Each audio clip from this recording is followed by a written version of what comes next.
Salam, terima kasih atas kesempatan yang diberikan kepada saya Patrianti Rupuagi dengan NIM 103-2024-0118. Di sini saya akan menjelaskan materi dengan topik desain perencanaan pendidikan inklusif di sekolah. Desain perencanaan pendidikan inklusif di sekolah. Pendidikan inklusif adalah bentuk tanggung jawab pendidikan untuk melayani semua anak tanpa diskriminasi. Desain perencanaan yang tepat membantu sekolah dalam menciptakan sistem pembelajaran yang dapat diakses dan diikuti oleh semua siswa. Yang pertama, pengertian pendidikan inklusif. Pendidikan inklusif adalah sistem pendidikan yang menempatkan semua anak, termasuk anak berkebutuhan khusus, dalam satu ruang belajar yang sama. Pendekatan ini mengedepankan prinsip keadilan, aksesibilitas, dan keberagaman sebagai fondasi pembelajaran. Dua prinsip-prinsip pendidikan inklusif. Pendidikan inklusif berlandaskan pada 5 prinsip utama, yaitu yang pertama, semua anak memiliki hak untuk belajar bersama. Yang kedua, perbedaan bukan hambatan tetapi kekayaan dalam proses belajar. 3. Kurikulum harus lentur dan disesuaikan. Keempat, setiap siswa memiliki kebutuhan unik yang harus dipenuhi. Kelima, kolaborasi antara guru, orang tua, dan ahli sangat penting dalam mendukung proses belajar siswa. 3. Identifikasi dan asesmen awal. Proses perencanaan dimulai dari identifikasi siswa yang memiliki kebutuhan khusus.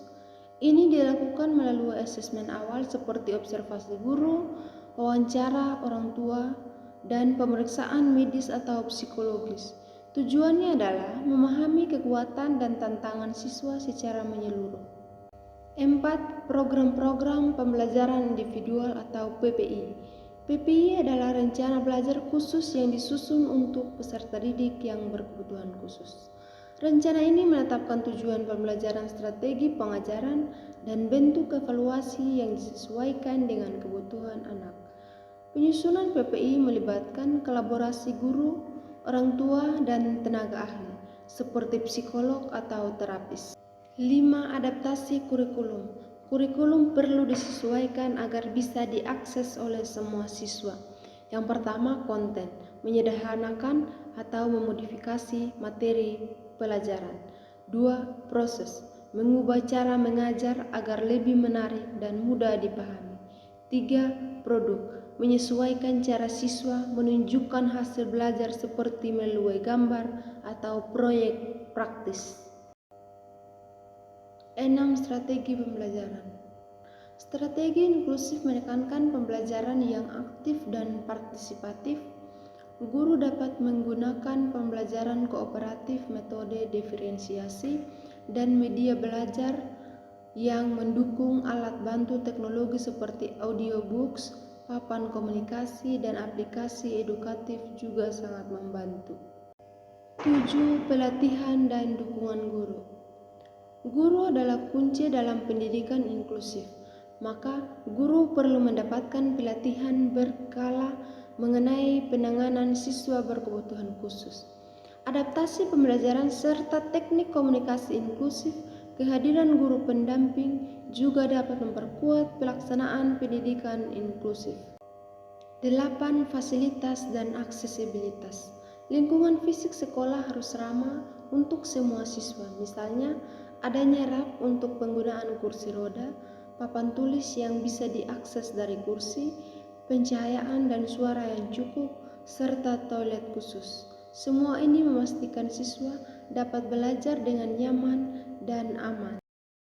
9. Evaluasi dan monitoring. Evaluasi dalam pendidikan inklusif tidak hanya menilai hasil belajar, tetapi juga proses.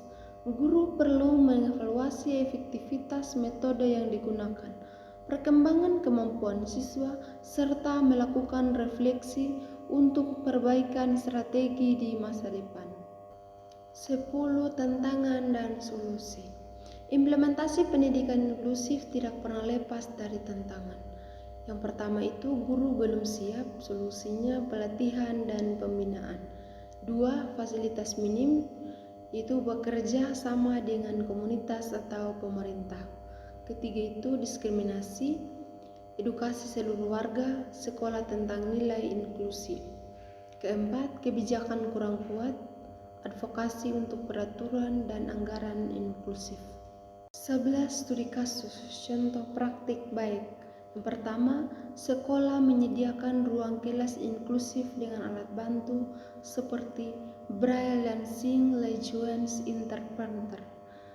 2. Guru menggunakan media visual interaktif untuk membantu anak dengan hambatan belajar. 3. Siswa non-ABK menjadi mentor bagi temannya yang memiliki kebutuhan khusus, memperkuat empati dan kerjasama. Kesimpulan, pendidikan inklusif memerlukan perencanaan yang matang, dukungan dari berbagai pihak, dan pendekatan yang penuh empati. Dengan desain yang tepat, semua anak, apapun latar belakang dan kebutuhan, bisa tumbuh, belajar, dan berkembang di lingkungan yang setara dan bermakna. Di pengertian pendidikan inklusif itu ada sistem pendidikan yang menempatkan semua siswa termasuk ABK dalam satu lingkungan belajar dengan adaptasi kurikulum, metode, dan lingkungan untuk memenuhi kebutuhan beragam. Prinsip utamanya adalah keadilan, aksesibilitas, dan keberagaman. Dua itu ada prinsip-prinsip pendidikan inklusif. Dari 5 prinsip utama tadi itu hak pelajar bersama, perbedaan sebagai kekayaan, kurikulum fleksibel dan disesuaikan, pemenuhan kebutuhan unik setiap siswa, kolaborasi antara guru, orang tua, dan ahli. Ketiga itu ada identifikasi dan asesmen awal. Identifikasi siswa yang membutuhkan dukungan melalui observasi guru, wawancara orang tua, dan pemeriksaan medis psikologis dengan persetujuan orang tua. Tujuannya untuk memahami kekuatan dan tantangan siswa secara menyeluruh. 4. Ada program pembelajaran individual atau PPI. Rencana belajar khusus untuk ABK yang menetapkan tujuan pembelajaran, strategi pengajaran, dan evaluasi yang disesuaikan dengan kebutuhan. Kelima itu ada adaptasi kurikulum. Penyesuaian kurikulum pada 3 aspek itu sesuai konten, itu konten memodifikasi materi, kalau proses memodifikasi metode pengajaran, dan produk memodifikasi cara siswa menunjukkan hasil belajar. 6 itu ada strategi pembelajaran. Strategi pembelajaran aktif dan partisipatif itu seperti pembelajaran kooperatif, diferensiasi, dan penggunaan media pembelajaran yang mendukung termasuk teknologi bantu. Ketujuh itu ada pelatihan dan dukungan guru. Pelatihan berkala bagi guru tentang penanganan ABK, adaptasi pembelajaran, dan teknik komunikasi inklusif.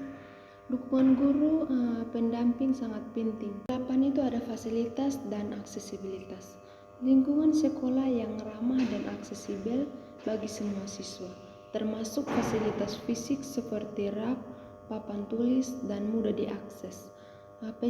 Pencahayaan dan suara yang memadai, dan toilet khusus. Keenam itu ada evaluasi dan monitoring.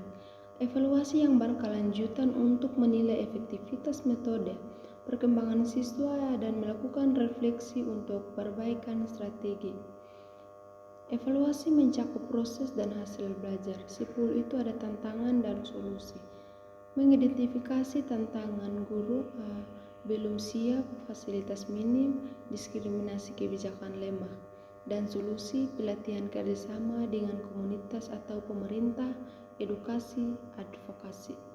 Ke-11 itu ada studi kasus, contoh praktik baik pendidikan inklusif di sekolah seperti penyediaan alat bantu, penggunaan media interaktif, dan program mentoring antar siswa. Demikian hasil penjelasan materi dari saya. Terima kasih. Salam.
Di pengertian pendidikan inklusif itu ada sistem pendidikan yang menempatkan semua siswa termasuk ABK dalam satu lingkungan belajar dengan adaptasi kurikulum, metode, dan lingkungan untuk memenuhi kebutuhan beragam. Prinsip utamanya adalah keadilan, aksesibilitas, dan keberagaman. Dua itu ada prinsip-prinsip pendidikan inklusif. Dari 5 prinsip utama tadi itu hak pelajar bersama, perbedaan sebagai kekayaan, kurikulum fleksibel dan disesuaikan, pemenuhan kebutuhan unik setiap siswa, kolaborasi antara guru, orang tua, dan ahli. Yang ketiga itu ada identifikasi dan asesmen awal. Identifikasi siswa yang membutuhkan dukungan melalui observasi guru, wawancara orang tua, dan pemeriksaan medis psikologis dengan persetujuan orang tua. Tujuannya untuk memahami kekuatan dan tantangan siswa secara menyeluruh. 4. Ada program pembelajaran individual atau PPI. Rencana belajar khusus untuk ABK yang menetapkan tujuan pembelajaran, strategi pengajaran, dan evaluasi yang disesuaikan dengan kebutuhan. Kelima itu ada adaptasi kurikulum. Penyesuaian kurikulum pada 3 aspek itu sesuai konten, itu konten memodifikasi materi, kalau proses memodifikasi metode pengajaran, dan produk memodifikasi cara siswa menunjukkan hasil belajar. 6 itu ada strategi pembelajaran. Strategi pembelajaran aktif dan partisipatif itu seperti pembelajaran kooperatif, diferensiasi, dan penggunaan media pembelajaran yang mendukung, termasuk teknologi bantu. Ketujuh itu ada pelatihan dan dukungan guru. Pelatihan berkala bagi guru tentang penanganan ABK, adaptasi pembelajaran, dan teknik komunikasi inklusif. Dukungan guru, pendamping sangat penting. 8 itu ada fasilitas dan aksesibilitas. Lingkungan sekolah yang ramah dan aksesibel bagi semua siswa, termasuk fasilitas fisik seperti rak, papan tulis, dan mudah diakses. Pencahayaan dan suara yang memadai, dan toilet khusus. Keenam itu ada evaluasi dan monitoring. Evaluasi yang berkelanjutan untuk menilai efektivitas metode, perkembangan siswa, dan melakukan refleksi untuk perbaikan strategi. Evaluasi mencakup proses dan hasil belajar. 10 itu ada tantangan dan solusi. Mengidentifikasi tantangan guru belum siap, fasilitas minim, diskriminasi kebijakan lemah, dan solusi pelatihan kerjasama dengan komunitas atau pemerintah, edukasi, advokasi. Ke-11 itu ada studi kasus, contoh praktik baik pendidikan inklusif di sekolah seperti penyediaan alat bantu, penggunaan media interaktif, dan program mentoring antar siswa. Demikian hasil penjelasan materi dari saya. Terima kasih. Salam.